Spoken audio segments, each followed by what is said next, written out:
Welcome back to another episode of the Alternative Medicine Success Stories podcast. Today, I have the pleasure of speaking with a highly trained psychotherapist and counselor. She's made it her life's work to help heal others from traumas by using techniques such as hypnosis and EMDR and other modalities. She joins me today to explain these different techniques in greater detail. So please welcome Amy Pico. Amy, how are you? I am good. Thanks, Jordan.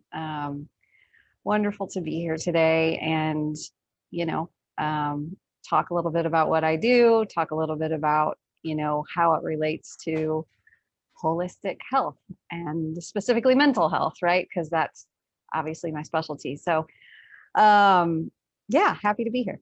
Well, thank you so much for taking the time to join me, and hopefully the listeners will gain some insight from your expertise and how you're helping heal traumas and doing it all naturally. So, before we get into the nitty-gritty, let's just hear more about your background, why you got started in healing, Mhm. and yeah, you're just go for it. Sure, sure. Um, well, I've been a practicing psychotherapist now for, I believe this is my 16th year. It's hard to believe, time flies fast. And I, you know, a lot of people say, or comments about, when did you know? And, I was one of those weirdos that like kind of had not figured out, but I had guessed that psychology was the field that was going to interest me when I was in junior high, and more or less started to pursue that interest at a pretty young age, not really knowing really why that was so interesting to me, other than the fact that I really just enjoyed inquiring about why people would do the things that they would do. And so I guess that curiosity is what started it and has kept it going for so many years. And my training in trauma didn't come until I was about almost 5 years out of school. And that also came as a bit of sort of a happy accident. I had been working with a colleague of mine who was trained in EMDR, which we can certainly talk in depth about. And I had learned about it very briefly in school. It was a relatively new modality when I was in school, and people thought it was really weird. And so when I found a colleague who was doing it, I was really curious to see how it actually in real life helped clients with trauma. And the short form of it was he allowed me to observe a session with a client that I had sent him who had experienced trauma surrounding the birth of one of her children.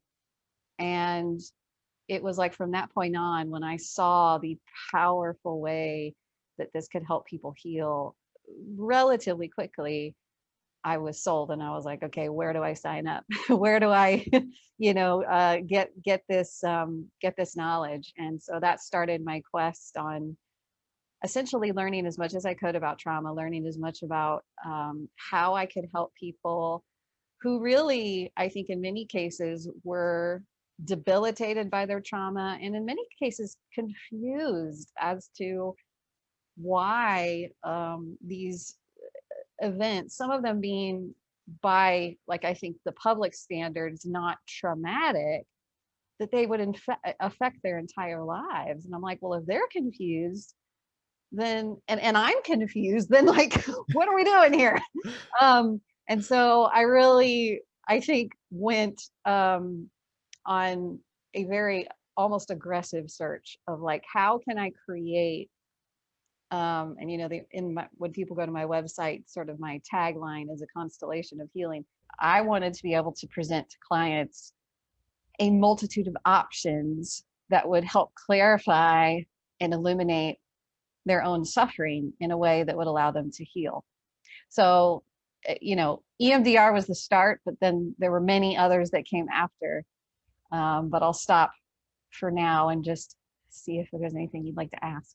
Yeah. Well, I'm sure everybody's curious, what is EMDR? Because Yes. I didn't know what it was until I discovered you, and Hmm. I still don't know very much about it. So if you could just Hmm. please explain, what is Hmm. EMDR? Hmm. So EMDR stands for, it's an acronym, it stands for eye movement desensitization and reprocessing. And this was a modality that was also discovered by accident by a psychologist. And she was kind of going through her own trauma of recovering from cancer. And what she discovered was, as she was literally like taking a walk outside, that the rhythm, sort of the rhythm of her walking, the rhythm of her natural eye movement that was sort of moving back and forth. She sort of noticed that her eyes were moving back and forth. There was something about that that was very soothing to her. And so the short form of it is she decided that she would start to look into what bilateral stimulation, which is essentially what the eye movement portion of the therapy is, where you have something in front of you, usually it's a finger of some kind, and you're moving your eyes back and forth, or other forms of bilateral stimulation like tapping, tapping different sides of the body, that essentially any type of bilateral stimulation sort of accesses the part of our brain that stores trauma, which is the limbic part of the brain, sort of that reptilian part of the brain where our fight or flight response is. Mm-hmm. And that when we are usually engaged in like typical talk therapy, we are not typically accessing that part of the brain. Usually we're using this prefrontal cortex, right? That like gives us all of our, well, it gives us the ability to be humans as opposed to animals, and also gives us the ability to, plan things out, sort of reason things out in our minds. And so the idea with EMDR then is that if we can access this limbic part of the brain, we actually have the ability to then rewrite that traumatic event or that traumatic memory. And that's the whole goal of EMDR, is essentially taking traumatic memories and finding a way to rewrite the story.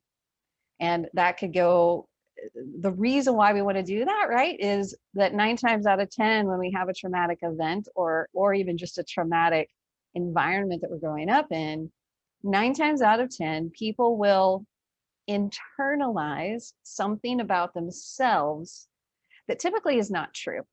So for example, if I was in a car accident, doesn't matter if it was my fault or not, 9 times out of 10, what's the question I'm going to ask myself usually after that accident is over? Was it my fault? Yep. Yeah. Was it my fault? Or is there something I could have done differently? Okay. And that, is there something I could have done differently, very often is a byproduct of internalizing the message about ourselves that usually isn't the best message, right? Like it is my fault, or I'm a bad person, or I'm stupid, right? And so when we process these traumatic memories using this bilateral stimulation along with a couple of other protocols,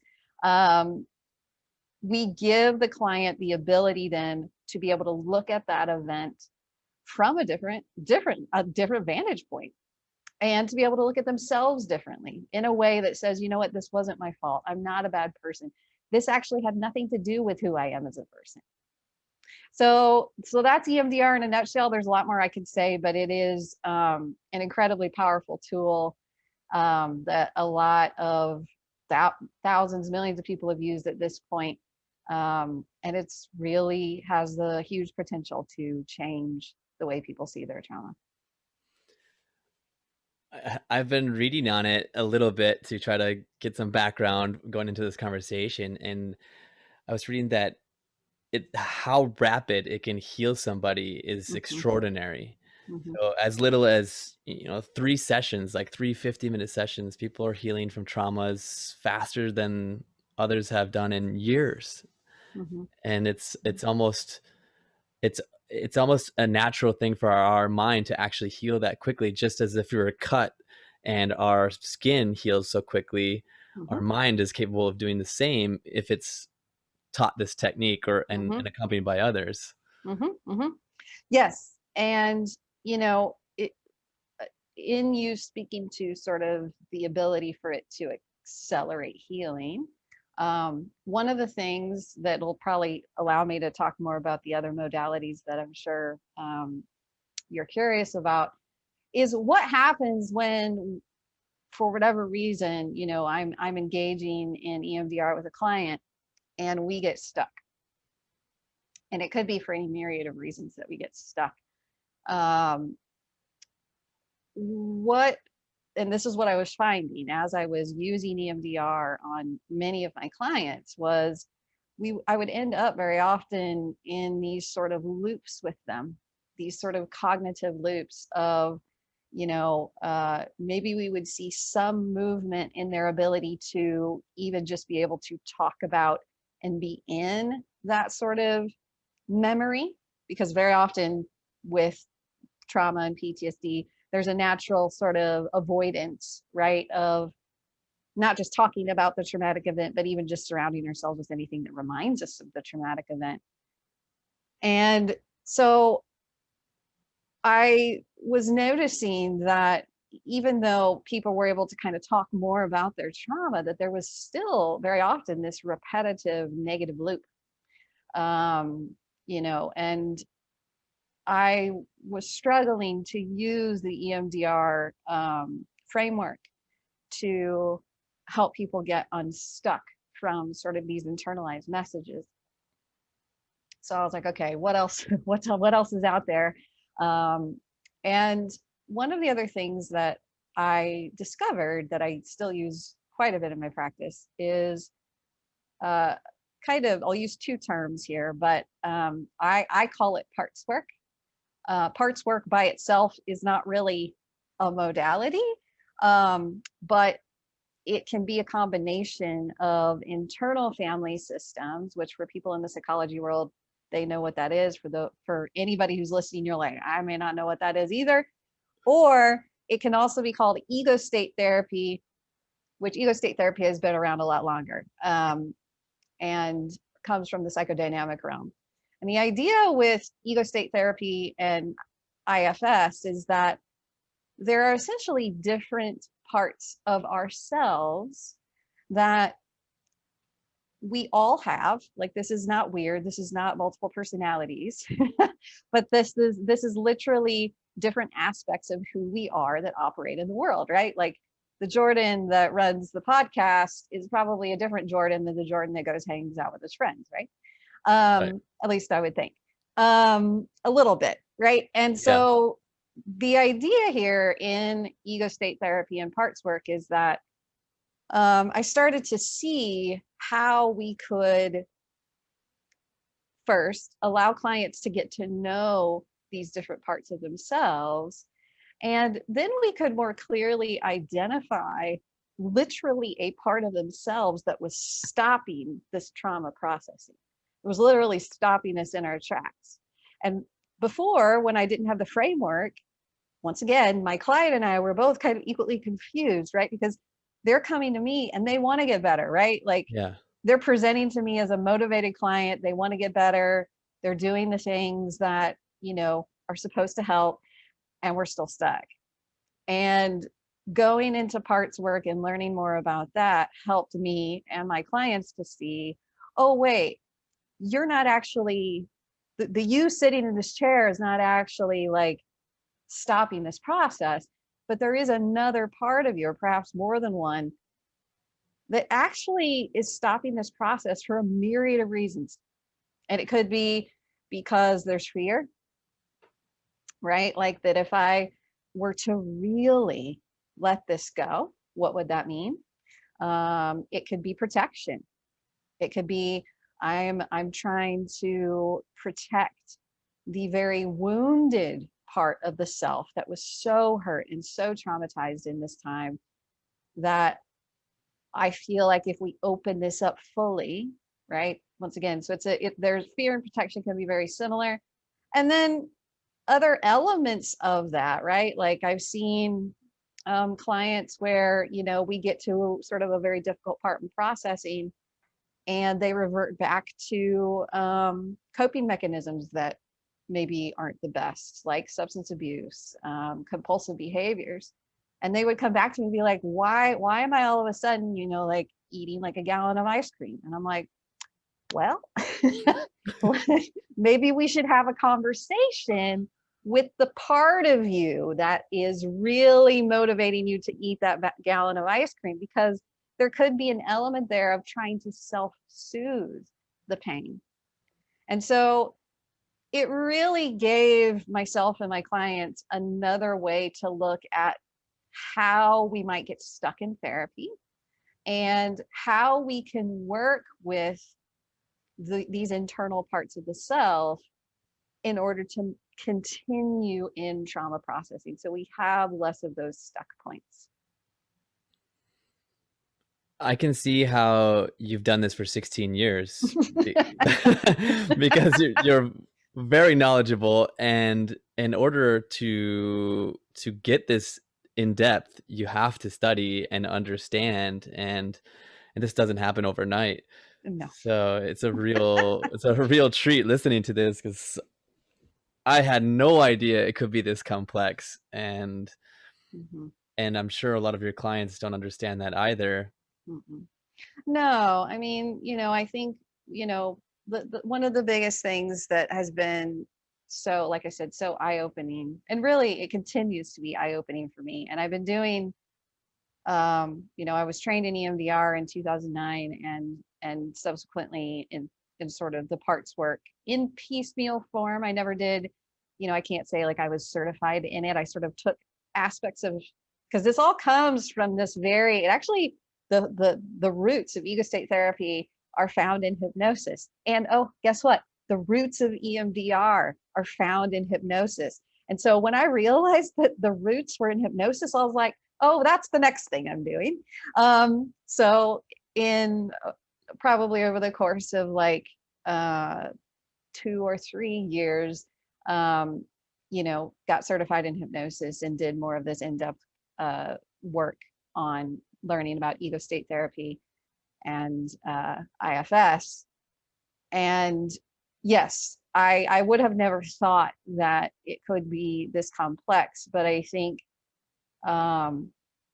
it has, for the clients that have stuck with me and believe in kind of what we're doing and what they're doing for themselves, it has been so incredibly useful to be able to take, say, this parts work perspective and very often take it outside of therapy. I'm a big believer in, I want to give you as many tools as possible so that you don't need me anymore. Yeah. Now, obviously, I don't think I'm going to work myself out of a job anytime soon. I don't But I want to empower clients with, like, I want you to understand yourself, right? I want you to understand yourself, and I want you to be able to, from the time that I talk to you this week and I talk to you the following week, that you can take, say, the parts work and use it, right? Come back to me in the next week and say, hey, this is what my parts were saying to me, or this is what I discovered, or hey, another part showed up. It's so it brings me a lot of joy when I see clients who are taking these tools and they're using them to understand themselves in deep and profound ways. So yeah. It's great that you're allowing your clients to take that home and work on themselves, and that you truly want them to be able to move on, because that is the key to a good human being in general is really hoping to better someone and to give them the tools. And it sounds like you have a lot of tools to use. You mentioned hypnosis, and this is actually how I came across you online. Mhm, Is mhm, your background in hypnosis? How do you use hypnosis in helping others? How does mhm, it work in a mhm, therapy framework? mhm. So, the world of hypnosis has a lot of there's a lot of weird associations with it, right? Like And I'm going to ask you, because I do like to ask people, like, when you think about hypnosis, or when you thought about hypnosis when you were looking it up, like, what's the first thing that comes to your mind? The first thing that comes to my mind actually is somebody using a little tool in Yeah, front of them, yeah. and then I think about my first experience with it would have been in high school when we had, like, a comedian come Oh, yeah. and hypnotize people to do ridiculous Uh-huh. things. Yep, yep. So And that's that's I didn't associate it with therapy whatsoever until more okay. recently when I've started to find out that it's actually a modality of therapy. Mhm. Mhm.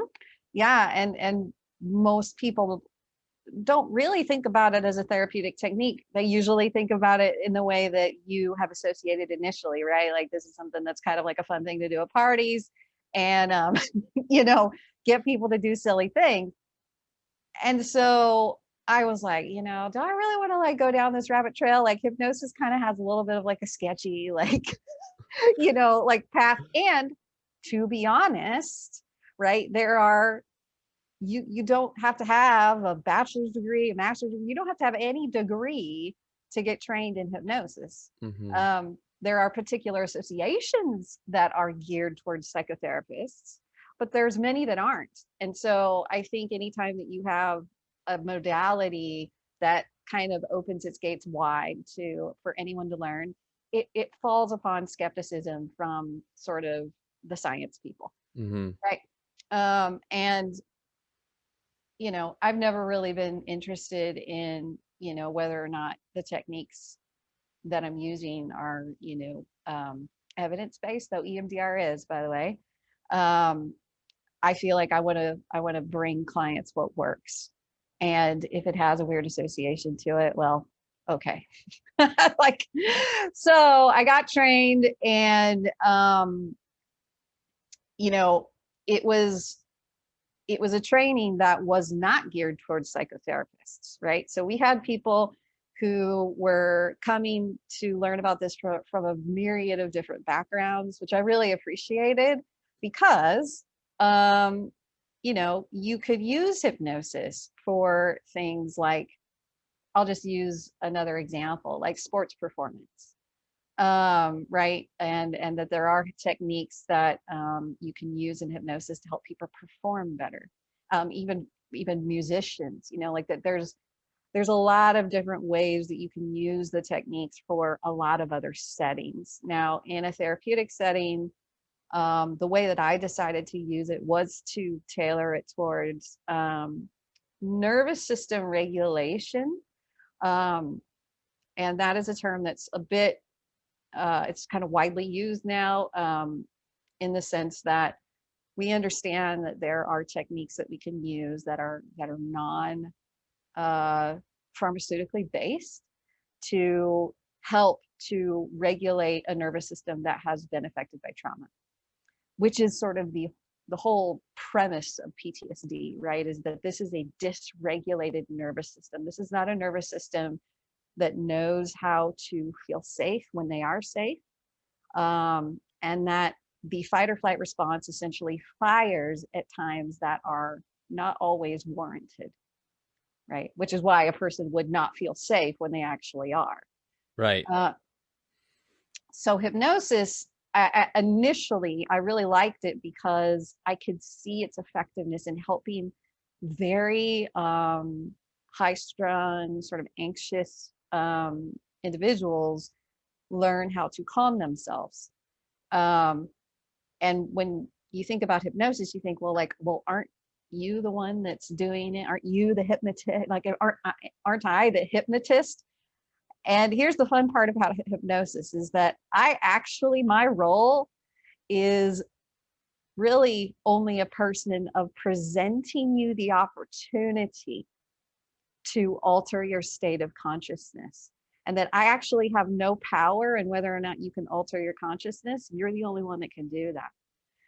Um, and I think that's a big thing for people to hear about hypnosis, is that this is not me doing anything to you. This is you allowing yourself to do something for yourself. And all I'm doing is creating the conditions to make that happen, or that I hope will make that happen. right? So that's why when we think about the stereotypes of hypnosis, like that they're there for a reason, right? That's why we have the pendulums. That's why we have the, which I don't use, by the way. It's why, it's why we have actually like a voice, like uh, there's a particular, most people who have been a practicing hypnotist for a while, you will actually notice a very clear distinction between the regular everyday voice and the voice that they use during hypnosis. And that actually the tone of voice, the way you use your, intonation, all of that is highly, highly trained over time. And I had to learn how to find my own version of that. So that your voice is actually a huge part of encouraging people to go into an altered state. Now, some people are like, what's an altered state? That sounds scary. Or like, that's what makes people jump on one leg and bark like a dog, right? And, and it's like, well, yes, actually, you are correct.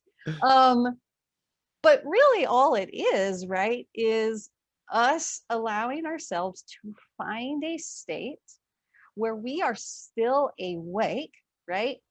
We know that we are still awake, but that the part of our minds that is constantly going and constantly giving us messages day in and day out, that part of the mind we actually train to take a little nap. That's the way I like to call it, is like we actually ask the prefrontal cortex, which is that sort of chatty part of our brain, the part that's constantly going, and we say, hey, would you be willing to like go in the corner and take a little nap for me while we like do some other work? And that seems to make some sense for people, right? This is why meditation is so hot right now. Meditation is just on the same spectrum of altered consciousness. It's just, it has a prettier name and doesn't have weird associations with it, right? Hmm. And hypnosis has a lot of tricks. Some people know what they are, right? When we see that stage hypnotist, right, who uses a countdown, right? When I count down from 10, and here's the weird thing, I do use countdowns. Why? Because countdowns in our brain have an association, Okay. Yep. Familiarity. right? That if all you're doing is adding points that people already associate with something, right? Like, oh, by the time she gets down to 1, right? Something will Something. be happening, right? And so you create this trained response in the brain of that is very benign, right? Like we want it to be benign and neutral, because why? When the mind finally opens and we are able to sort of access some of those deeper parts of our consciousness, or the parts of ourselves, right, that are making us eat the gallon of ice cream, we actually get a clear channel of communication. So I actually use hypnosis and have people talk to me while they're in hypnosis. People are like, how the heck do you even do that? And very often, most people say, this does not feel like what I would think is hypnosis. Because most people think, oh, snap of the finger, I'm out, I don't remember anything, and then I come to. I will tell you right now that like 90% of the people I work with, it doesn't happen that way. There are a few, right? There are a few that when you use some of these techniques, they are literally out. But I would say for most of us, that is not the case, and that you are still fully aware of what's going on the entire time. And on top of that, I want you to be aware, because we're gonna have a conversation. Yeah. Does that make sense? Yeah. That makes a lot of sense. And I was going to ask you that question. So I'm so glad that you addressed it. Is, do you remember what's going on in the moment of hypnosis? Because Mm-hmm. I think most people believe that you are completely out of it, that you don't recall a Mm-hmm. single thing. And that was my understanding of it. So I'm so happy that you touched on that. Yeah. So Yeah. Go ahead. so once you have somebody in hypnosis, then what kind of questions do you ask them to Mm-hmm. get into a deeper state of their consciousness? Mm-hmm. So very often I'm using a bit of a tiered approach. This is the case if I'm really wanting to encourage a deeper state of hypnosis. If we were just doing like hypnosis for what I would consider to be nervous system regulation, and that's it, I have no other agenda. We're not trying to get into the parts of you that are in there or anything like that. We're not doing it for any type of goal other than we just want you to feel more calm and present. Then 9 times out of 10, I'm not having people talk. I'm not doing anything in particular to get them to go deeper, so to speak, Mhm. right? It actually feels more like a guided meditation. But if I am wanting to talk to parts of the subconscious mind, if I am wanting the client to maybe even experience some more of these physical sensations of deeper hypnosis, then very often I am using things like a countdown.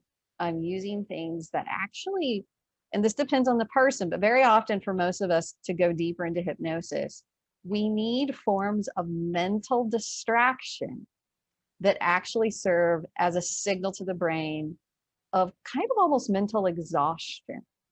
So I'll give you an example. Like in one of these countdowns that I use, I'm actually encouraging the client to visualize the numbers in a particular way. I give them very specific images around, all right, and now I want you to imagine the number 7 as a block of ice and blah, right? Like it's pretty detailed.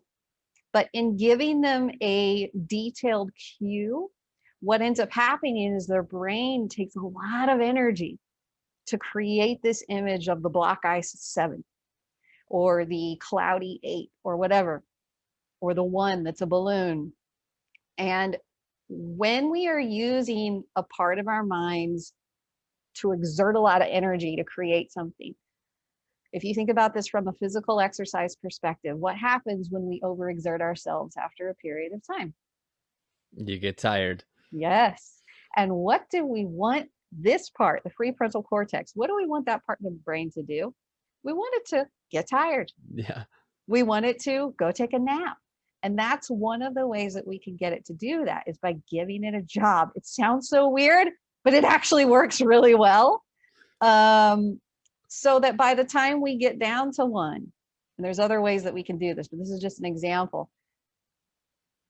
Not all the time, but a lot of the time, the client is able then to be so present with the conversation that we're trying to have around whatever it is, that as I'm asking them questions, and these are also very specific because I'm really wanting like minimal verbal output, right? I want them to stay in that state. So I'm not usually asking them like really questions that require a lot of verbiage.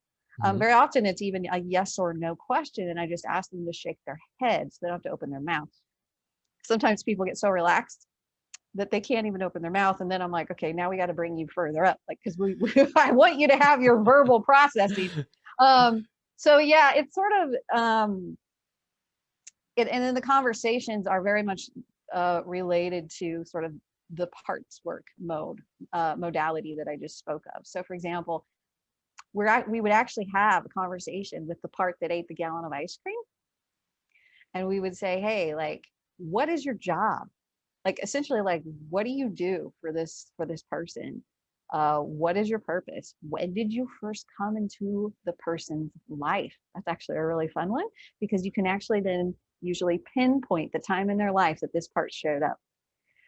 9 times out of 10, it's usually around a traumatic event. Mhm. Um, and then once we kind of get to know this part, we actually try to see if this part is willing to work with us.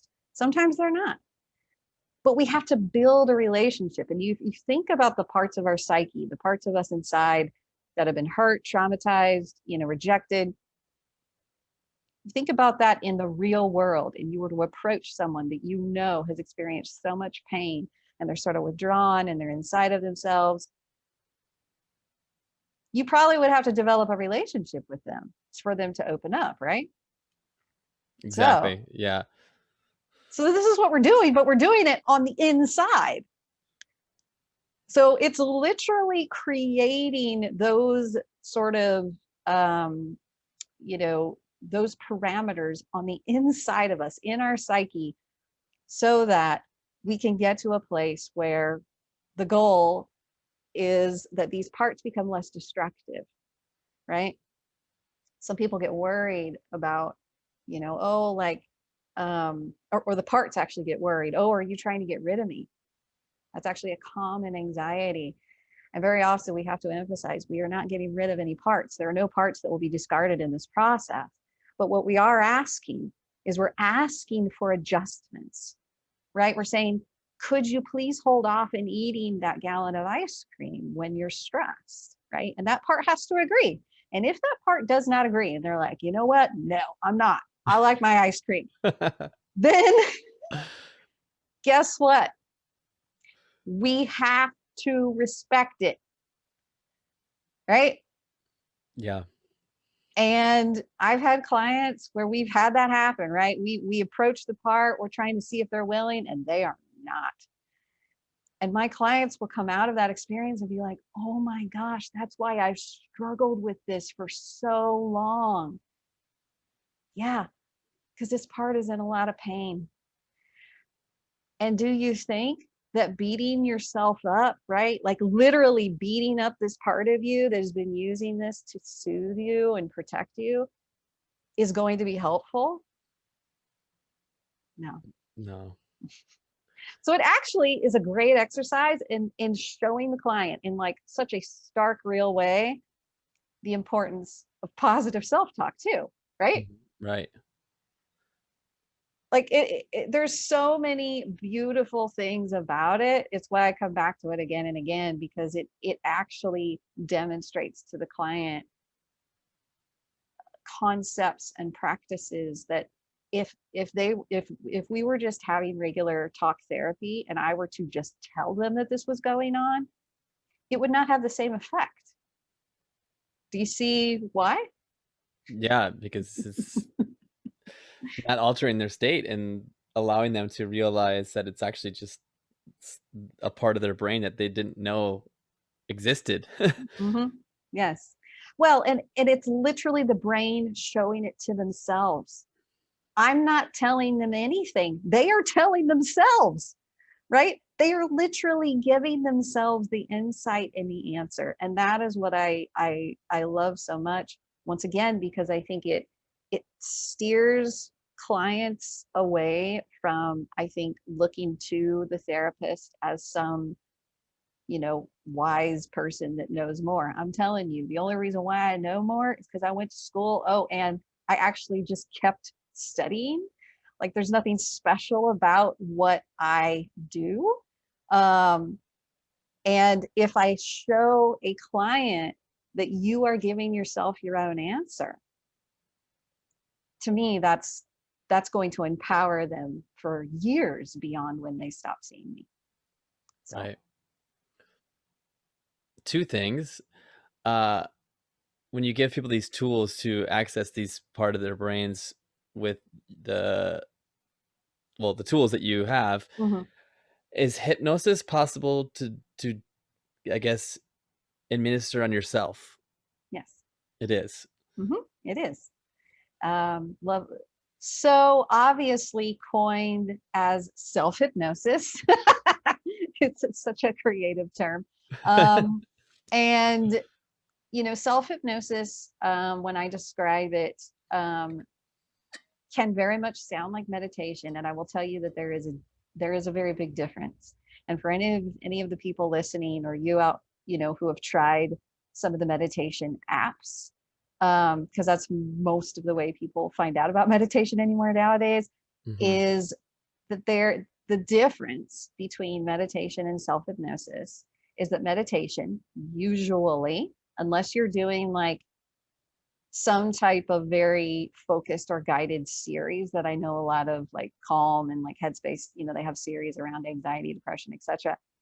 Um, meditation usually is about creating an open and sort of clearing of the mind, right? You're creating this sort of beautiful silence in the brain. Mhm. Um, Self hypnosis is actually quite different in that you are using hypnotic techniques to install programming, right? So it's much more of an active process. Um, And one of the sayings that has been around in the hypnotic world for, oh, I don't know, a long time. It's one of those, it's literally been, I think, like passed down from like generations and generations of hypnotists, of one of the easiest like self hypnotic phrases. And it's going to sound so cheesy, but I have to plug it today, is every day in every way, I am better and better. Every day in every way, I am better and better. And literally, that is a self hypnotic tool. Like, So easy. right? But you can see the difference between it and meditation, right? And you can obviously get way more in depth with kind of what you are doing and how you are using that. But usually there is some type of mantra or saying or goal in self hypnosis. Yeah. Okay. And the second part question that I had with hypnosis is, when you get people into these deep states of consciousness, are they discovering traumas Mm. or events that happen in their life that they had no idea that happened to them, maybe as a very young child? Usually no. And what you may be referring to, because some people do ask me about this, is whether or not you can use hypnosis for like trauma regression or like age regression. Um, and this is something that back in the, oh, I don't know, it was before your time, and it was probably when I was a young child, that there was a series of that a lot of police forces were actually contracting out hypnotists to come in and use hypnosis on like career criminals, essentially, to see if they could regress them back, Mhm. or use it on witnesses, right, and regress them back to the time of the crime. um, so hypnosis can be used to regress someone back to a traumatic event, to a crime. I do not use it. And the reason why I don't use it is because there is a huge risk of re-traumatization when you use that technique. And so I just tell my clients, we're not here to do a fishing expedition. It's kind of the way I put it. Yeah. That if there is trauma that you have literally blocked out, there's a reason why your brain blocked it out. And so we're not going to go try and find it. And if there is a time and a place where your brain wants you to remember that, it will tell you, and we don't need to use any special techniques to make that happen. Interesting. Yeah, the Mm. reason I ask is I had someone recently tell me, I was telling them that I was gonna do this interview and that I've been looking into it, and they said that they were doing a session, or they've done multiple sessions, and that they were brought back to a moment when they were like 4 years old Mm. and they were doing ballet. I think it was ballet. Mm-hmm. Mm-hmm. And that they had a hard time publicly speaking in front of people. And the reason that they had this problem was actually related back to when they were a 4 year old in this doing ballet, and Ah. their instructor yelled at them and ridiculed them, and it had stuck with them since they were four, and they didn't really have any recollection of it. And it was brought up during hypnotherapy. And so Mm-hmm. I was like, oh, I have to ask Amy this because this is intriguing stuff. And that's a Yeah. very it's a light that's a very light trauma. There are others who have had, much worse things happen to Mm. them when they're younger, and some people have discovered this doing psilocybin or Yep. ayahuasca, and Yep. so Mm-hmm. it's I'm very curious at how all this works out, that how people are pulling these memories out that they've never Mm-hmm. even thought of before. Mm-hmm. So it's Mm-hmm. it's really interesting. It is. And, you know, I certainly, if those things happen, so, I'm not, so like I said, right, I don't create the conditions for it to happen. Hmm. I'm not going to regress someone back, but um, in EMDR, in parts work can actually, both of these can bring up spontaneous trauma, right? Just by simply the fact that we're poking and prodding in the psyche, right? And um, that in and of itself is can be uh, an incredibly vulnerable experience, right? Like you didn't even know, or you had it so buried that this just comes up, and it can be an incredibly tender and vulnerable time for the client, because they're coming to terms with this thing that just literally kind of like slapped them upside the head in the middle of a therapy session. And Yeah. so it's to me, that's some of the most critical moments of trauma work, is helping a client to make sense of things that have come up spontaneously. um, and integration work, which we spoke about, I think, a little before our this talk today, is another aspect of what I do, that can help people who have had experiences like this, in a plant medicine experience, or it could be in some other form of altered state. Um, Sometimes even a crisis. I've had many people who have had these profound sort of upheavals of trauma and consciousness in the midst of a death in the family, a divorce, right? And how do we make sense of these experiences when we are back in our world, right after we've had the 4 or 5 hour trip, or the whatever it was that caused this thing to come up in us. And that to me is a huge other additional aspect to trauma. And it is what I consider more of the back end of trauma processing, right? Where the trauma has already come up, and we maybe have even done a fair bit of processing around it per se, but maybe we're just still struggling to figure out, well, how do I make sense of this in the body I live in today, in the world I live in today? And that using integration work, which is really just a fancy way in my mind of saying we give the client the tools to come up with what that answer means for them. Okay. Yeah, that's it's really interesting. It's much deeper than I have ever anticipated it, and I'm sure the listeners and viewers are gonna be like, "Wow, this is It's a super lot. complex." Yeah, I feel like we could have a conversation for hours on these different modalities. Yes, So yes, we'll have to save some conversation for yes. later, another episode. Um, I guess I always ask the people I'm speaking with about one particular story of Mm, healing, one mm, miraculous mm, thing that they've witnessed firsthand, or even if they've heard it. Do mhm. you have an example of one that you maybe has been a client or Mm, that's been just above the rest, and it was just an exceptional healing? mm. I've had, it's one of the reasons why I keep doing this, is being able to essentially bear witness to these beautiful healing moments. So let me think here. Um, well, so many of my clients are what I would consider to be the less of the dramatic stories and more of the very slow and steady progress over many, many years. Um, so I typically am working with people with complex trauma that started when they were very, very young, which means it's very hard to get at and it's very hard to process.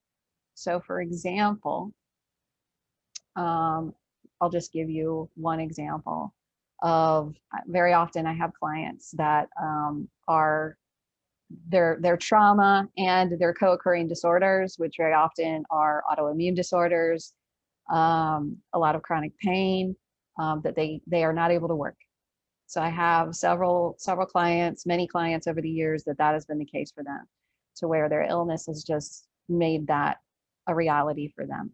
And one of my clients in particular came to me for treatment for PTSD, but she was also in a lot of pain, and has an autoimmune disorder, has a lot of issues that manifest within her body. That is a whole nother conversation, Jordan. We could take a whole nother hour on that. But this is a great story because she was like, oh, you do hypnosis. And oh, you told me maybe this could help me with my pain. And so she was like, give me every single tool that you have I want to know how to be able to control my pain. She was on, she was on narcotic pain meds. She was on a lot of things that her body over the long term was not going to be able to sustain. And over the course of many years now, she has learned to use these hypnotic techniques, and she literally, this is no joke. She is literally able to numb her body when she is getting like these big pain injections with these big long needles. She has learned how to numb that part of her body so that they don't have to put her out. And I mean, she's a freaking rock star. Like, she goes in and she like has these cues that she tells her body, and she's able to literally create her own natural anesthetic. So I think that's probably one of my most amazing and rewarding ones. That's incredible. You've I've read about, you know, Buddhists who are able to do surgeries without being put down, you know, and that's just incredible how strong the mind is, Mhm, and giving mhm. people these tools is really humbling work, Amy. So good on you for doing this for the world. That's it's truly incredible. How do our listeners and viewers get a hold of you? So the best way is my website, amypico.com, Pico, and I do have an online application. That's the best way if you're interested in working with me, to just fill out the application. And usually I will chat with people beforehand just to make sure that you understand and we are a good fit for one another. But that is the best and easiest way. And Jordan, thank you again for having me. It's been a really lovely conversation. Well, thank you so much for taking the time to explain all of this, and I hope you have a wonderful day. And again, thank you, thank you, thank you. Gotcha. Have a nice day. You too.